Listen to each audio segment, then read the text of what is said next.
Welcome to Insight Plug, the podcast where independent creators and entrepreneurs connect and inspire. I'm your host, Devon Jones. Today on our show, we have actor Coston. Casey, welcome to the show. Thanks for having me. Been looking forward to it. Glad to have you here, Casey. And just to let you know, just like we let all our actors know, we love actors. You are a big part of the film, and films wouldn't be what it is without the hard work and dedication that actors bring to the table. So just want to let you know that we love actors. Thank you. It's very much appreciated. All right, Casey. So once again, thank you for being on the podcast. We're gonna talk about how acting has been for you, your auditions, getting those headshots, and jumping on your early projects. But before we jump into all that good stuff, let's talk about the beginning. Let's bring us back a little bit. When did you know that acting was a career for you? So for me as acting as a career path, it took a little bit longer. I'd always been a fan of the movies and performance arts. Most of my life, I didn't have a drama scene I could be a part of. I grew up in very rural towns, some Tennessee, Nebraska, those kind of things. They don't really have much drama. I did a lot of singing growing up, and it wasn't till my last year in high school that I realized I had wanted to go into voiceover acting work. So I had gone to a festival, like it's called NakaCon. It's sort of a anime convention, and they have voice actors there. You can meet them for free, and I was doing my senior report on voice acting. So I got to have a little one-on-one conversation with a few voice actors that were in some of my favorite shows, games, things like that. And they gave me some stepping stones. And from that, I had decided to major in singing, in voice music, so I could build my voice skills a little bit more. And just a lot of those skills are transferable. So I figured that would help me get a start. Once COVID hit, that really affected my scores in school. So I felt it would be a waste of my time and money to continue in something that wasn't really going to be useful to me in the future. So I had just I started doing online casting calls, auditioning for them. There's a website called Casting Call Club. It's free to sign up. People will post their casting calls on there. Some are paid, some aren't. But there's a wide range of projects and people looking for actors on there. So I did that for a period of close to a year. I did around somewhere in between the range of 60 to 75 voice auditions before a friend of mine who was a brother of a friend I met in college he's an actor here in Calgary, in Canada. He had told me, he's like, "Hey, I hear you're doing like voice over work. I think that's great. You seem like the kind of person that would do very well on camera.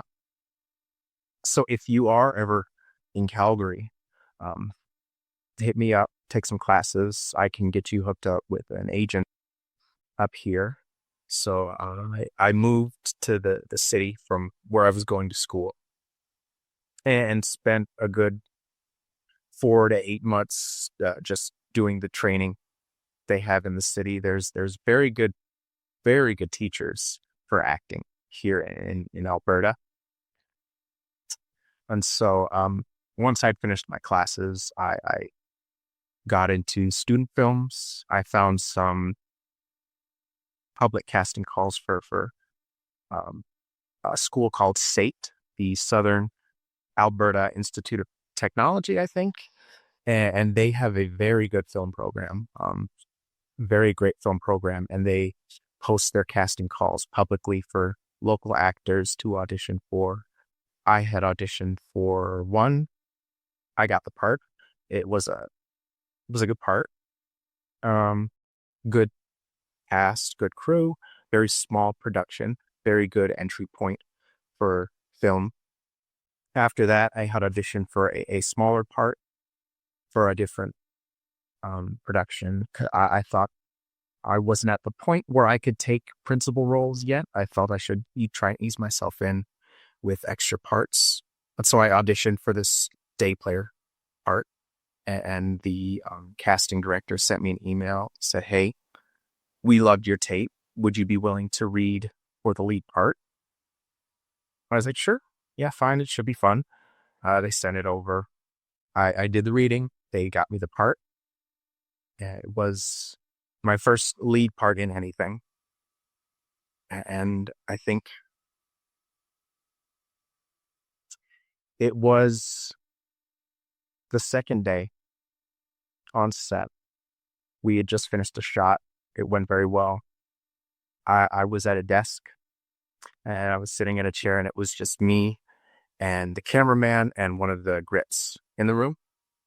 And it kind of just, at that point, all sank in, and it was like, okay, this is what I'm, this is what I am now. This is what I'm doing. This is what I've been looking for since I was in grade school. And it is great.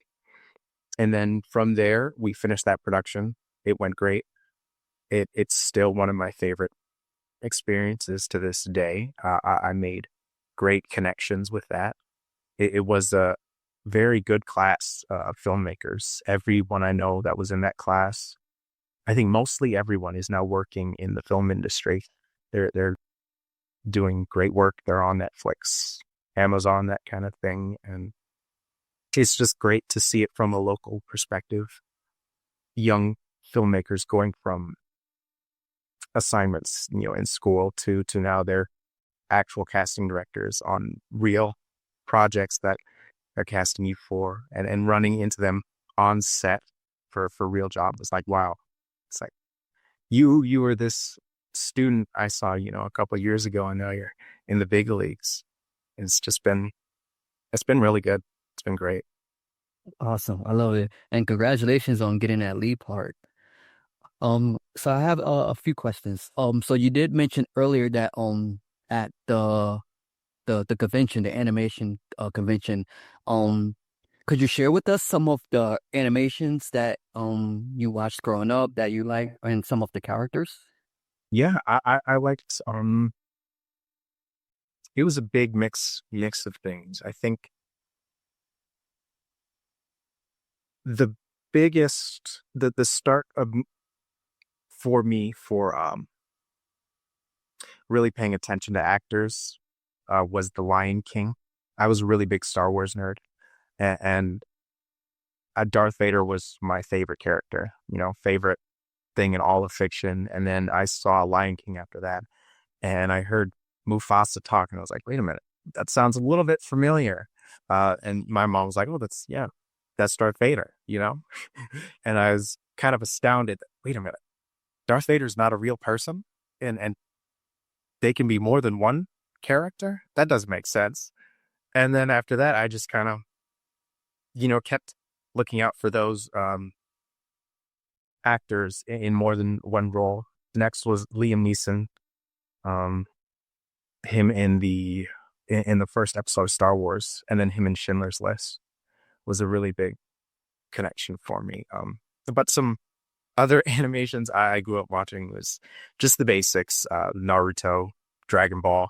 Watched a lot of Dragon Ball, Bleach, those those ones. Awesome, awesome.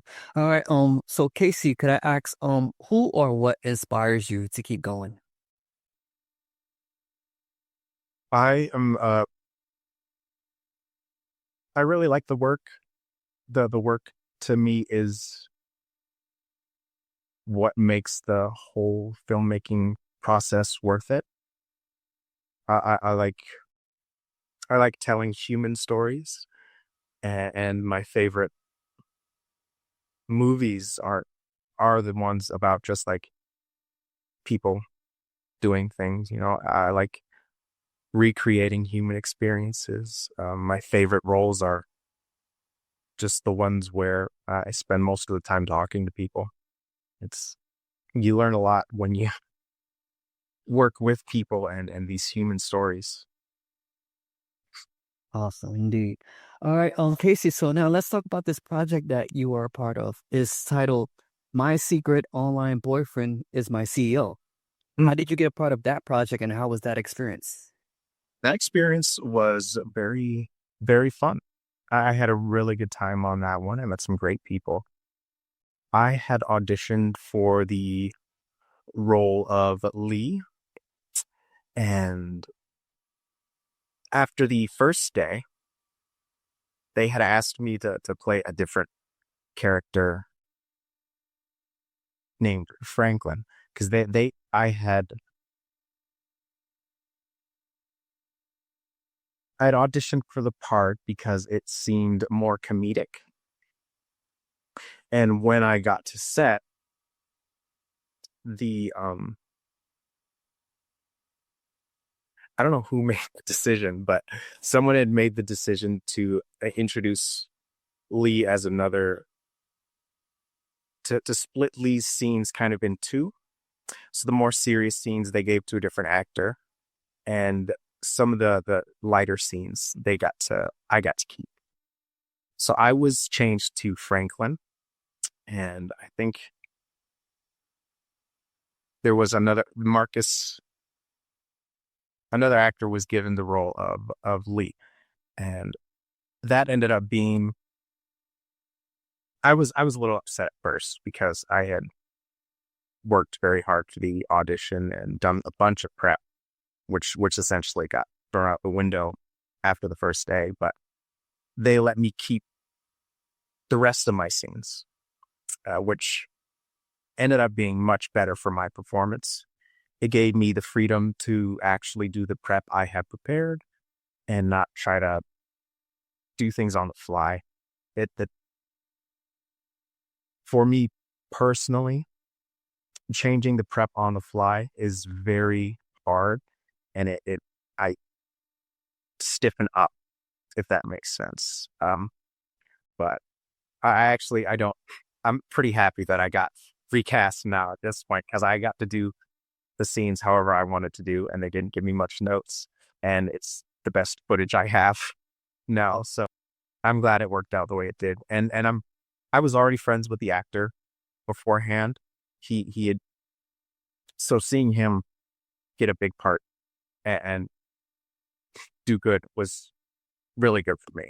I enjoy seeing other people do well, so it worked out for everybody, I think. Awesome. And you did mention in there prepping. Could you share with us how do you have like a routine or how do you prep for certain roles, small roles or even, lead roles? Yeah, most of it's just the same. I'll try to find the character's archetype, what their personality is, and then if I have any, if I can think of any actors that have done a character like that, I'll try and watch that movie at least once, um, just so I can see the overall personality of the character, like the what's the box this character fits in. And then once I've got the general archetype down, I'll get to the lines and I'll read them. It's a lot of just reading, most of it. I'll try to read it just to where I'm comfortable with the lines. I don't have a specific number of times that I do read it, but as much as I can, as long as I can, to where I'm as comfortable with the lines as I need to be, so I can say them without stumbling over my words or forgetting the lines. I'll try to get the line above me before me memorized as much as possible, so I have my cues down, and then I just try to. I guess I can't remember who said it. You read it 250 times, and then you give yourself to an imaginary set of circumstances. I just try to believe the words I've memorized as much as I can, if that makes sense. And if I see something that feels like it would fit the character, I'll add it in there. And if, someone doesn't like it, there's no loss. Awesome, awesome. All right, Casey, could you connect the audience and the listeners? Where can they find you? Do you have an IMDb, YouTube, social media page? Where can they see some of your work? Yeah, I'm on IMDb. I have an Instagram as well. It's just my name, first and last, Casey_Coston. But I'm just on IMDb and Instagram right now. All right, awesome. All right, so Casey, this can be a fun fact. Outside of acting, outside of reading those roles and prepping for these parts, what do you like to do in your free time? Yeah, I'm a big fan of video games. I have been since I was a young boy. They've helped me kind of shape personality I have right now. They played a part in me getting into acting and whatnot. Um, I I like reading a lot. I read in my free time. I spend most of my free time watching movies as well. I usually during this period of the year, in film festivals and all that, I try to take classes, but I can't. I've been traveling a lot this year, so I don't really have the time. So I've been catching up on my film history, just trying to be informed. Awesome. I love it. All right, Casey, we're at that part of the episode where I ask this question. What is a book, a TV show, or a film that you recommend? Hmm. I think for a film, I'd have to recommend Mr. Smith Goes to Washington. It's a classic. Jimmy Stewart is probably one of my favorite actors, if not my favorite. He does a very good job at portraying the everyman. It's got some great messages in it. It still holds up today. I think in terms of its messaging, its acting. It's very old. It came out in 1939. So I can understand how it might not be some people's taste, but it's very good film, great music, great acting altogether. I think the antagonist in that film, Claude Rains, does a very good job. If you know any actors out there need a example for acting, supporting acting, lead acting, anything, just Mr. Smith Goes to Washington is one of those movies. All around great. Awesome. Thanks for sharing that. All right, everyone. That's been our episode today of Inside Plug. Casey, thank you again for stopping by and sharing your journey with us. Thank you for having me on. It's been great. Look forward to seeing those projects in the future. All right, everyone, you know where to find us. We're on YouTube every Tuesday, 9 a.m. Pacific Standard Time. We're also on Spotify, Apple Podcasts, all those platforms where you can find podcasts. Look us up. We're Inside Plug with 2 Gs. All right, everyone, remember, stay inspired and keep creating. Inside Plug, signing out.